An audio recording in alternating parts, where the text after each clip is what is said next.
surrounded by the past everywhere we go. And the record of that past is always in the objects that are around us. Studies in American Material Culture is a graduate level course that is designed to help students learn how to do history with objects. The students in this course have a variety of interests. Some of them want to be history professors, some want to work in museums, some have no idea what they're going to do. So I designed this course to give all those various interests some way to learn about how to make sense of the past through things.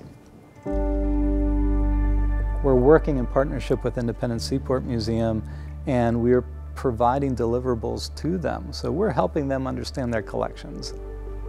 The Independence Seaport Museum provides to the city a lens or a mirror in which to look at the city's past. This full semester approach to using the museum collections is really new for us. It's not been done before and brings to the museum new points of view. The class focused on the sneak box Leslie, a very large sneak box in our collection, very damaged vessel, and a vessel that really can't be kept in the collection because of its condition. So Seth conceived of a class where he would document the vessel, instruct the students about the methods of documentation, and then research the historical context of the boat. This line is equidistant the whole way from that baseline. We explored two different kinds of physical documentation techniques. The first one is called taking off lines, which is a traditional form of documenting watercraft, which involves physically measuring the boat so that later on a boat builder could reconstruct the boat from that data. The other method we explored is what we call photogrammetry, using photographs to obtain measurements between the actual things represented in those photographs. And then using photogrammetry, we were able to stitch those images together to come up with a digital model of the boat.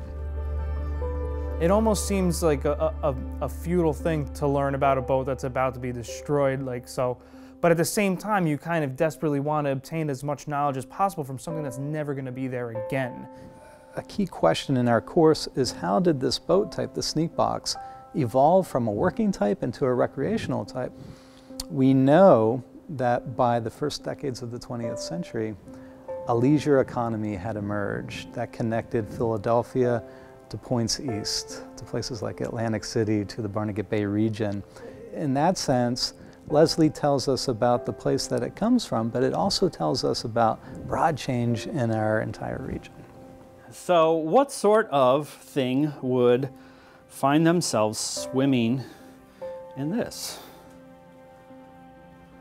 That's a question that you'll be able to answer later. Over the course of the semester, each student has been assigned an object from the museum's collections that tell us something about the world that Leslie would have moved in. These particular items were taken into the museum many years ago, and so all I have are files to identify what they were. It's been really wonderful to watch the students follow the track that the artifact presents. It's like seeing the objects for the first time through their eyes. My object is about the decoys, the duck decoys. And you know, the snake box was used by the hunters to hunt ducks. Those decoys are reflected the surroundings of the maritime past, but also it gives us some tips about how to protect the environment. So I was given this knife, so a wooden handle with all these sort of carvings on it, and then a very, very thin needle-like blade.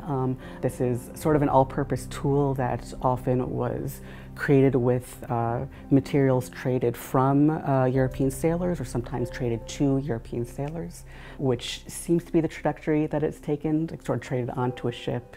The ship went back to Europe, came back to Philadelphia, and then ended up in this museum. We've thought a great deal about how materials function in the production of objects. So we made some things in the museum's boat shop. That experience was intended to show us that when people use tools or they make objects, it's not always the case that humans are in perfect control of those tools. So it only pulls in one direction. You can change that by twisting this knob here. Understanding how materials shape our world is crucial for a historian trying to understand how, say, a boat builder 100 years ago made decisions about the type of boat they built and how they built it. We did several exercises involving the USS Olympia. So you're getting a really interesting view from an unusual perspective of that preservation problem. I wanted to make a point to the students about how objects are perceived differently from different vantage points. So we spent a day on the water in rowboats, rowing around the Olympia to be impressed with its size and its complexity. And then the very next week, we got inside the Olympia, actually occupying the spaces that the Olympia's sailors occupied in that extremely difficult, in some ways controversial moment in the Philippines, allowed us to think critically about our responsibility as historians dealing with difficult objects. You can talk so long in a classroom environment about the world out there, but to have these wonderful items right in front of you, looking at them, they have so much to say. All the research that has been done about the Leslie will be put into an archival folder, so it'll be able to be referenced in the future by researchers.